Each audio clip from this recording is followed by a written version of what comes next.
Welcome into NBA Now. I am your host, Harrison Graham. The All-Star break is over. It is done with. The shenanigans are behind us. So let's go through my top 10 NBA title contenders as we embark on the second half of the season, really the final third of the season, because we know the All-Star break is really at the two-thirds mark. Let's get into our teams here. Number 10, I got the Houston Rockets, 34-20 as we film this on Thursday night. If you're watching a couple of days from now, the records could be slightly changed, so keep that in mind. Now, I don't love what they did at the trade deadline. They got rid of Clint Capella. Yeah, they brought in Robert Covington. Mike D'Antoni and the Rockets are basically just like, screw it, we're going to play 5 guards. That's basically what they've decided to do. They've redefined what small ball is. I will just outline in a second exactly what I mean by that. Can Harden and Westbrook lead this team to a title? That's the question everybody wants to know. I'm not so sure. That's why I've got the Rockets at number 10. Look at this small ball lineup. Not a single guy over 6'7". James Harden did the tip-off for one of their games before the All-Star break. He's 6'5". That's a bit problematic. Sure, it's fun, it's entertaining. They're going to score a bunch of points and put up a bunch of threes, but is that sustainable come playoff time? I tend to lean no, but what do you guys think? Can this Rockets core win a title? Will this Rockets core win a title? Obviously led by Harden, led by Westbrook, a lot of good role players, but no big men on the roster, basically, because Tyson Chandler doesn't play. Type Y for yes, type in for no. Let me know if you think this Rockets core will win a title. Next up here is the Miami Heat, one of the good surprises in the NBA. Eric Spoelstra is up for Coach of the Year, consistently top 3 in the East throughout this entire season. I can't buy into them heavily as a top-end title contender. That's why I've got them at number 9. They're a great story. Jimmy Butler's had a nice year.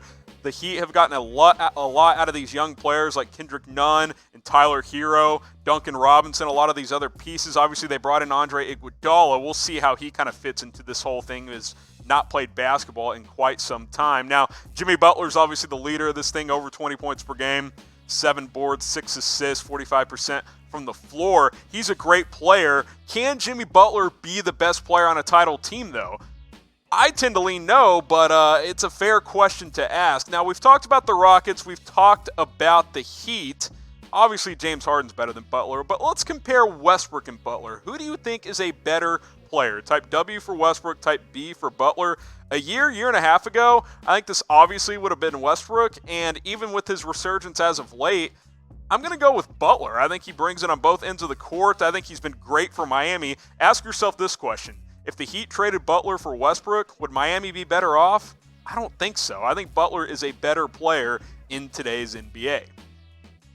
Now, if you want to bet on who you think is going to win the NBA title this year, you can do it with our friends over at BetDSI. Use that promo code NBA120. Go to this link, chatsports.com/bet. You see the top 5 odds there. Go and bet on any of these teams or any NBA game. You can bet on the MVP. All sports over at BetDSI, chatsports.com/bet. Use that promo code NBA120, that 120% deposit bonus. It's the best deal out there. No other sportsbook is giving you that much return on your investment. Go get signed up today, chatsports.com/bet. BetDSI is the place to go. Let's keep it rolling here. The Jazz are my number 8 team as we go through our top 10 NBA title contenders. Look, excellent defensive team, right? Rudy Gobert, lots of good wings. Donovan Mitchell is a really nice young player in the NBA. Mike Conley was a good pickup. I don't love their bench. Jordan Clarkson's been a good 6th man for them. He's actually had the best stretch of his career here, but after that, it's kind of thin on that bench. I love this starting 5. I really do. Conley and Mitchell in the backcourt. Ingles is a good player. Bogdanovich I really like. Obviously Gobert, one of the best two-way centers in the NBA. And Clarkson as the 6th man is a nice piece, but you don't have much after that. You don't really have that true 1 or 2 superstars. Donovan Mitchell's a good player. Rudy Gobert's a good player. They're not superstars, though. It's hard to win an NBA championship without superstar talent. The Jazz don't really have that as of yet. A team that does have some superstar talent but can't put it all together for whatever reason is the Philadelphia 76ers. This team is so hard to figure out. They're 25-2 at home, but they're 9-19 on the road. That tells me this team lacks mental toughness. I don't know about Brett Brown's leadership. Joel Embiid, it seems like he kind of comes and goes as far as, does he want to be in Philadelphia? Does he want to take this franchise and, take it to a place it hasn't been in a long time? I'm not so sure. Ben Simmons is a good player, but until he learns how to shoot threes and is at least willing to shoot from out there, we saw what happened in the playoffs last year. Whoever's guarding him literally sits in the paint while he's dribbling by the three-point line. That is problematic when you're trying to space the floor offensively. It makes it challenging in the half court. This is a great team when it gets out and runs, but I think they missed J.J. Redick's shooting. Embiid and Simmons are nice players, but I don't know if it's enough to win a title or get out of the East. Now, there's a theory out there that if Philadelphia doesn't take the next step this year and at least make the conference finals, it might be time to split up Embiid and Simmons. So, pick a player. Who are you building your franchise around? You building it around Joel Embiid or Ben Simmons? Type E for Embiid, type S for Simmons. I'm still going with Embiid because he's a good two-way player. He's a beast down low. Simmons doesn't shoot threes, and that's problematic for a point guard in the NBA. So I'm typing my E for Joel Embiid. Number 6 team here, I got the Denver Nuggets. To me, this is just a slightly better version of the Jazz. Really good player, balanced roster. Now, they have a little bit more depth than Utah. We saw they were a game away from the conference finals last year. Are they ready to take that next step?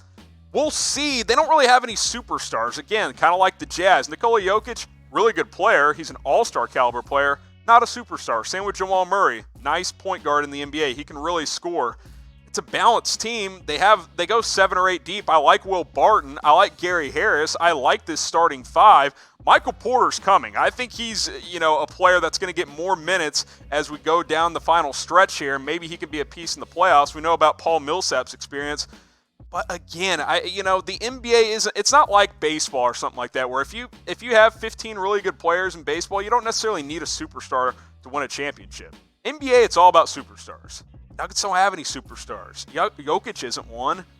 Jamal Murray isn't one. Maybe that'll change in the future, but as of now, they don't have any superstars, so I've got them as my number 6 team. The Boston Celtics at number 5. One of my favorite teams to watch in the NBA this year. Really deep team. Their guard and wing play is excellent. I was disappointed at the deadline that they did not add a legitimate big. I think they tried to get Capella, but the Atlanta Hawks swooped in and were able to get him as a part of that 4-team trade. Well coached. I love Brad Stevens. I think he's one of the best in the NBA. Obviously, the former Butler Bulldogs coach. He's done a great job with this team. Very balanced offensive attack. 4 players that are scoring over 17 points per game. Tatum has been very good the last 6 weeks. He's taken his game to another level, had that crazy 39-point game against the Clippers before the All-Star game when they beat them in double overtime. I think that was a big win for this team. Kemba Walker's a good experienced player. Jaylen Brown is coming too. He's averaging over 20 points per game. There's no doubt they made the right choice in letting Kyrie Irving go. These young players have benefited from that because they've had more freedom to play. Hayward's had a nice bounce-back season. So I just think overall, this is a really balanced team. I love their guard play. But they're kind of like the Rockets where you're like, man, if a team with a legitimate big, if they run into someone like that, they're going to get bullied. Like Joel Embiid, I actually like that matchup for the Sixers if they play Boston because just feed Embiid all day. Who's stopping them? Enes Kanter? Daniel Tice? Those guys aren't bullying Joel Embiid down in the post, Al Horford down in the post. I think that's going to be the Boston Celtics' biggest challenge as we head into the playoffs. Now, if you're a Celtics fan or fan of any team, go ahead and shout out your team down in the comments section. We're here in Dallas at Chat Sports, so I've been a Mavs fan most of my life, so I'm typing my Mavericks. Producer Dylan's a big Mavs fan as well. Shout out your favorite team down in the comments section, and we will be responding to you guys in the comments. Now, if you want more NBA coverage, this is the place to be. Chat Sports. We are live at the NBA trade deadline. We have videos going up almost every single day on the channel. YouTube.com/ChatSportsTV. We have the latest news and rumors. Our off-season coverage is excellent. We're live almost every day during the first week or so of free agency. Hit that big red button and subscribe for more NBA coverage. All right, well, let's get into our top 4 here. The Toronto Raptors, they recently just won 15 games in a row before losing their last game heading into the NBA All-Star break. Won 15 before that, lost that final game. Good mix of young and veteran talent. I know there was a report that surfaced that maybe it's time to commit to building around Siakam. Kyle Lowry's still there. Marc Gasol is there. Then they won 15 games in a row. So, yeah, they did not trade any of their pieces. They're going to go for another run at a title, and why shouldn't they? Look, they're good. They're really good. They're the second best team in the East right now. Siakam's, emerged as a star player in this league. Lowry's still getting you 20 and 8. Serge Ibaka's had a resurgence year, 16 points and 8 rebounds. He's still blocking some shots. Also, Gasol's a nice piece. I like OG Anunoby. So this Raptors team has as good of a chance as anybody to challenge Milwaukee in the Eastern Conference. Kudos to them to sticking to their guns and not trading away some pieces at the trade deadline. Number 3 here, Laker fans might be triggered. This means I got them below the Clippers. I got the Lakers at number 3. Didn't make any moves at the deadline. They were kind of strapped. Didn't really have a ton of assets to add pieces. I really think the Lakers thought Andre Iguodala was going to get bought out and they were going to be able to sign him. That didn't happen. The Heat swooped in and made a trade for him with Memphis. Look, if you have LeBron and AD, you're going to have a chance to win a title. That's the bottom line. They're both MVP candidates. Now, they're probably not going to win it. Giannis has a pretty good lead there. But my issue with LA is, do they have enough depth? Do they have enough depth? These guys might average 60 a game in the playoffs, LeBron and AD. They're terrific. They're 2 of the top 5 or 6 players in the NBA. Who's their third best player, though? Kuzma? He hadn't been that good this year. Some of their role players have been okay. Dwight Howard's been a nice story, but Rondo's a disaster. Quinn Cook hasn't done anything. Troy Daniels hasn't given them much. KCP sucks. I just don't like this team's depth. Yes, it's about superstars in the NBA, but you got to have some depth as well. That second unit really, really struggles. Who's the better title contender out west, out in LA? Type L for Lakers, type C for Clippers. Let me know down in the comments section. Type in my C for Clippers. We haven't gotten to them yet, so that means they're in my top 2. But let me know. Type L for Lakers, type C for Clippers. Again, if you want to bet on any NBA games or futures odds like MVP or who's going to come out of the West, who's going to come out of the East, who's going to win it all, got to do it at BetDSI. Chatsports.com/bet. Use that promo code NBA120. Showed you guys earlier. I want to show you guys again with a little more detail. Bucks and Lakers leading the way with title odds. Clippers at plus 330. I love that value bet, by the way. Rockets and Celtics way down there. So BetDSI thinks it's a 3-team race right now. Go ahead and get your bets over there. Let's get to the Milwaukee Bucks here. Number 2 team. Look, it's all about Giannis, right? Best player in the league at this point. He's going to win the MVP again, barring an injury down the stretch. 46 and 8. Running away with the league's best record. They will be the top seed in the Eastern Conference. They're the heavy favorites to rep the East in the finals, and why shouldn't they be? It's the revenge tour. They got out to that 2-0 lead over the Toronto Raptors last year, lost 4 straight. No Kawhi in Toronto this year. That means the Bucks are the favorites. Can Giannis carry this team to a title? I'd love to see it. It reminds me kind of when Dirk led the Mavericks to a title. You got maybe the best player in the league and a bunch of solid role players around him. That is what Giannis is doing. 31 points, 14 boards, 6 assists. He's impossible to stop in the paint. He's improved as a three-point shooter. He's in that 32-33% range. If he gets up to 35-36, watch out. He's really going to be unstoppable. I like this team. I like Giannis. I'd love to see them win a title. Who is the best player in the NBA? Now, we know Giannis is going to win the MVP. Best player on the best team by far, at least in the regular season, the best team by far. So Giannis is going to run away with the NBA, with the MVP this year. But who is the best player in the NBA? Let me know down in the comments section. That brings us to my top title contender, the Los Angeles Clippers. Sure, they're third in the Western Conference as we film this. We know what they're doing, right? The whole load management. Look. The combination of superstars and depth, you're not going to find it anywhere else in the NBA. You've got Kawhi Leonard, top 3 player in the league. You've got Paul George, top 10 or 12 player in the league. And then you've got Marcus Morris, who you added at the deadline, Lou Williams, Montrezl Harrell. You just picked up Reggie Jackson, who got bought out by Detroit. Zubats is a nice player. Landry Shamet's a good player. Pat Beverly. They go 10 deep. Rodney McGruder's a good player. Like JaMychal Green, Patrick Patterson. This is the problem the Lakers have. Sure, their superstar duo might be a tick better than Kawhi and Paul George with LeBron and AD. They're not matching their depth, though. Who's the Lakers' 7th best player?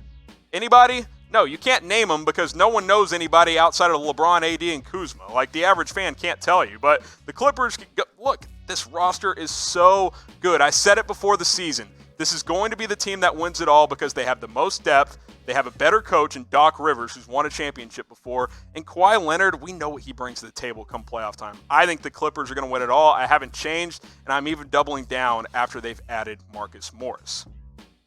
But I'll leave it up to you guys. Who will win the 2020 NBA title? I went through my top 10. I'll recap in just a second. Let me know, though, who's going to win the 2020 NBA title. About 25 games left in the regular season. Then it'll be playoff time in the NBA.